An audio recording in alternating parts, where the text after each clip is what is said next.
Estamos aquí con Carmen e con Mauricio, os dous da fronteira, que nos van interpretar un deses poemas de Lorca, verdade?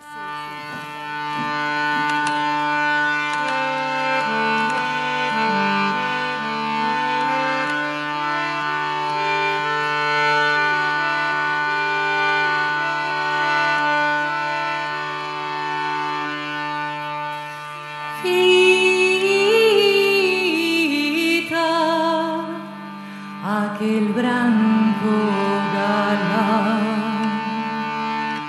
olha seu transido corpo,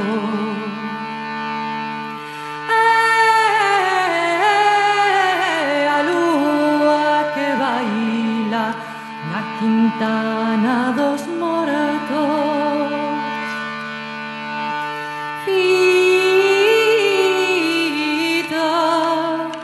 Seu corpo transido, negro de somas e lobos,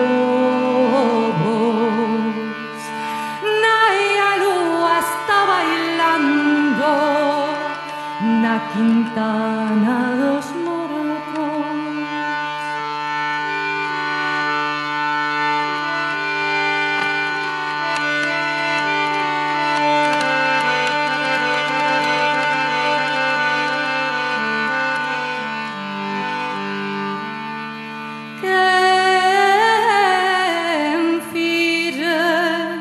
Potro de pedra na mesma porta do sono,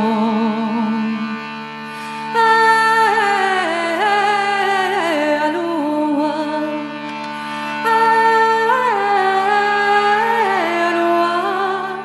na quintana dos mortos, que enfita meus grises vidros cheos de nubes seus ollos.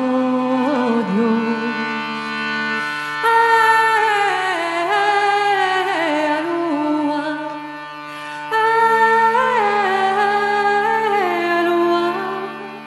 na quintana dos mortos, déixame morrer no leito, soñando con flores